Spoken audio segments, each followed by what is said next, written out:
¿Qué tipo de ambiente o de estructura social requiere? Uno podría incluso darle una dimensión schopenhaueriana, es decir, teleológica a la pregunta, si uno tiene ese tipo de interpretación por detrás. Es decir, ¿qué tipo de...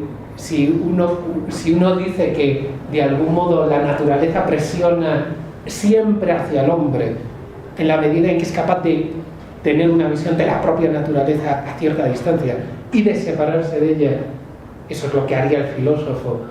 Bueno, ¿cuáles son las condiciones culturales para que eso pueda desarrollarse? Pero sin interpretaciones metafísicas. El problema ¿es posible hacer filosofía y en qué condiciones? Y parece un milagro, ¿eh? Parece un milagro. De hecho, en cierto sentido es un milagro, que se ha dado en determinadas condiciones muy concretas por azar.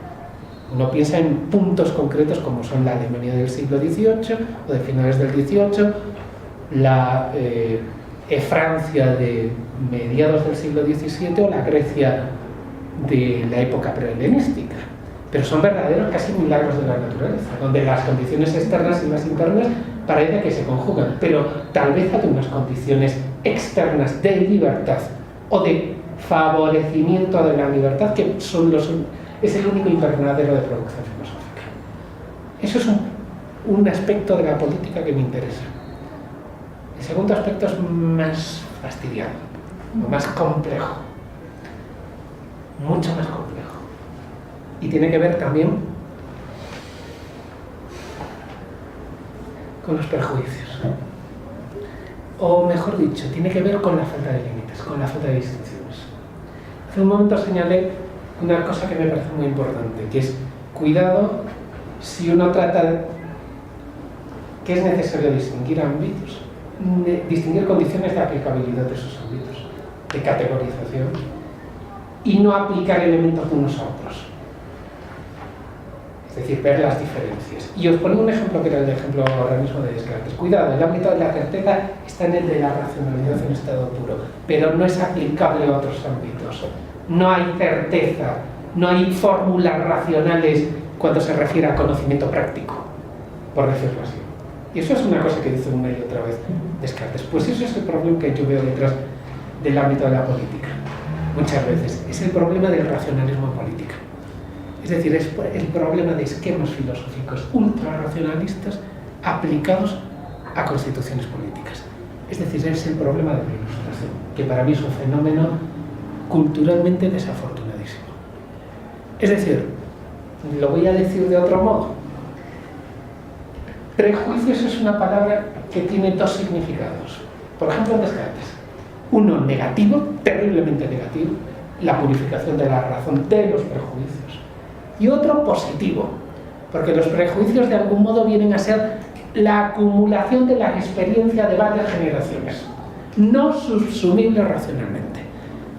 Y en idea de Descartes, el mundo de los prejuicios positivamente pensados es el mundo del conocimiento práctico.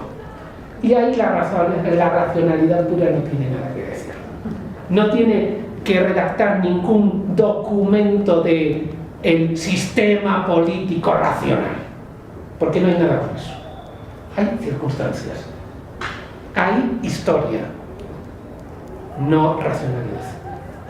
El problema es, y eso es a lo que denomino racionalismo en política, el problema es que gran parte del modelo ilustrado es un modelo que concibe la política como, fijaos en lo que pasaba en el 18 con Voltaire en adelante, es un modelo desde la nada, donde se trata de construir modelos políticos ideales desde una supuesta racionalidad pura, que opera en abstracto, que opera por escrito, es decir, mediante manuales de políticos o sistemas de contrato social o modelos racionalistas de política, y que por lo tanto abstrae completamente de las circunstancias históricas y de las posibilidades históricas de una raza, una nación o un momento histórico. Es decir, no es histórico completamente. Y eso lo encontramos constantemente en distintos modelos. Es un modelo de la dictadura de una supuesta racionalidad pura, que es capaz de sacar de sí misma, del sombrero de la racionalidad, modelos políticos que deben imponerse necesariamente porque son constitutivamente humanos y constituyen el mejor de los mundos posibles. El modelo ilustrado, el modelo de Rawls, que no es otra cosa que una versión del modelo del contrato social. Diseñamos el mejor mundo el mejor modelo posible racionalmente para un ser racional con tales y cuales características. Completamente ahistórico. Es el modelo de la Revolución Francesa, es el modelo de la Revolución Rusa, es el modelo de del capitalismo salvaje, etcétera, etcétera. Es decir, me parece un modelo ilusorio, despótico, o completamente tiránico, incapaz de ver las peculiaridades y las circunstancias, es decir, sin ningún ojo precisamente hacia el sistema de identidades locales, y un modelo que, en último término, por lo menos teóricamente, se ha venido derruyendo en los últimos 20-25 años después de la caída del muro de Berlín, y cuando se consideraba que habíamos llegado al fin de la historia. Pues resulta que no. En vez de al fin de la historia, hemos pasado de la unidad del racionalismo en política, sea la cara que tenga, es decir, sea una cara fascista o una cara socialista, que en el fondo son la cara y cruz de la misma concepción de la historia, o de la ahistoria política, y que, lo que acabo de decir, hemos pasado de esa ideal de la unidad racionalista en política a lo que hay actualmente, que es el caos de las naciones, que es lo que siempre ha habido, por cierto. Por eso, en ese sentido, me considero un racionalista en epistemología y un conservador en política. Pero un conservador, entendémonos, en la vieja tradición de Burke, es decir, británica, de los prejuicios frente a los sistemas racionalistas, la historia frente a los modelos en abstracto, las constituciones por uso oral frente a las constituciones creadas ex nihilo, el modelo francés, ex nihilo por escrito. Tradición frente a normatividad, uno podría decir, o el conocimiento político, algo así como un conocimiento de imponderables, es decir, de artesanos, es decir, que se puede mostrar pero no se puede decir, pero no un conocimiento formulable en fórmulas racionalistas. Y por eso hay, en ese sentido, hay cierta identidad en las oposiciones. Pero bueno, con eso ya quedo. Muy bien. Bien. Preguntas, si hablamos el diálogo ya como esto. No, es una pregunta. Usted cuando habla de las certezas en Descartes, que son principios estructurales, podría darnos... Es que no entendí qué significan principios estructurales. Principios del conocimiento humano. Es decir, por ejemplo, podríamos hablar de estructuras, no de datos, esto es lo importante, no de datos, no de conocimientos concretos, sino más bien de sistemas de inteligibilidad. Por ejemplo, esto no es Descartes, lo que te voy a poner, pero es parecido. Esto es Wittgenstein. Wittgenstein, al final de su obra, de su producción, hablaba de una serie de creencias que no son creencias, que tienen un papel categorial, estructurante. Por ejemplo, que son trivialidades. Por ejemplo, que tengo dos manos ahora. Esto es algo que ni se puede... Vamos, que es obvio, es una trivialidad. Pues si no sé que tengo dos manos, no puedo saber nada.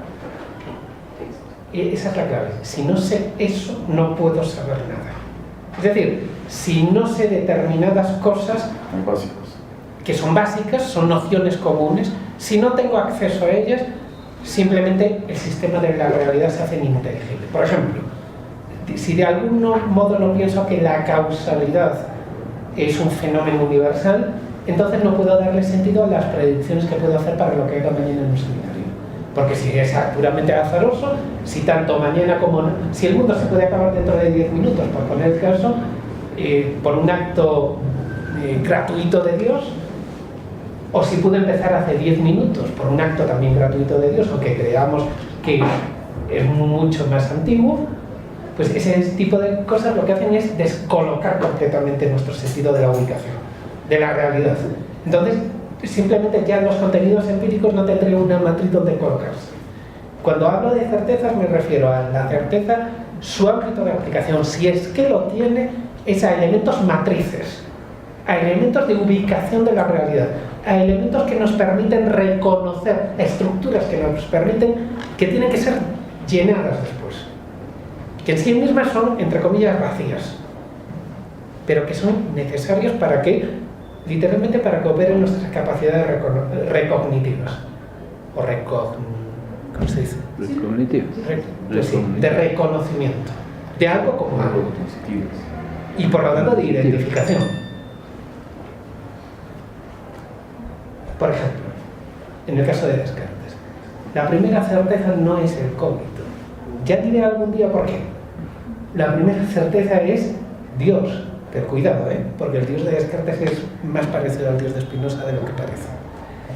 La primera certeza de Descartes es el principio parmenidio de que de la nada nada sale, de la ininteligibilidad de la nada. Es decir, de que realmente la posibilidad de la nada, o la pregunta metafísica por la posibilidad de la nada, es absurda.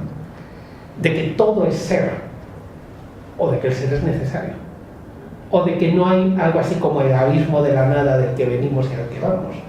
No. ¿Por qué fundamentalmente? Aparte de sus credenciales epistémicas, fíjate en la vinculación que tiene con el principio de causalidad y con el principio de ordenación de la naturaleza. Si uno pudiese pensar que todo es posible, incluido la posibilidad de la nada dentro de un momento, simplemente de nuevo el sistema de inteligibilidad de la realidad se desmoronaría. Es como si de pronto las leyes de la naturaleza en las que confiamos precisamente para dar sentido a los fenómenos que percibimos, simplemente si no tienen sentido, cualquier cosa puede pasar en cualquier momento. Y si cualquier cosa puede pasar en cualquier momento y cualquier cosa imaginable es la medida de la posibilidad, entonces simplemente el universo es caótico. Y si el universo es caótico, es ininteligente, es incomprensible completamente. Y entonces revienta el sistema cerebral, por ponerlo así. Simplemente ya no hay norte. Es decir, son los principios de inteligibilidad que no dejan otra opción que inteligibilidad o locura. Esto también es en términos wittgensteinianos. Porque si los primeros principios se desmoronasen, dice Wittgenstein una vez, me volvería loco. Estoy enfrente del abismo. Algo así. Sí, además, si te entendí bien, o sea, a ti te interesa el problema de la desintegración. ¿Lo ves como un problema? Lo veo como el problema. Y digo en sentido negativo, o sea, sí. Mal que haya desintegración, pues, o sea, indeseable, molesto.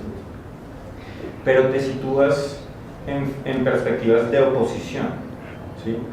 Bueno, la pregunta es como, me parece a mí muy obvia y es que la estrategia siempre ha sido, no, es que usted ve un problema porque arrancó desde la oposición. Sí. Entonces arranquemos desde la unidad. Los diversos materialismos, el anticartesianismo del siglo XX, sí. Basado en eso. Entonces, ¿cuál es la motivación sí, moralista? Lo que pasa es que el problema, en mi opinión, es completamente real. Es decir, te lo digo de otro modo, que estoy convencido de que hay buenas razones para decir que no hay unidad primaria o primitiva, y que los fenómenos son fenómenos de oposición. Esto habría que hacer un caso muy pormenorizado. Y que por lo tanto el problema no es un pseudo problema. No es que, levantamos el polvo cuando realmente tenemos... No.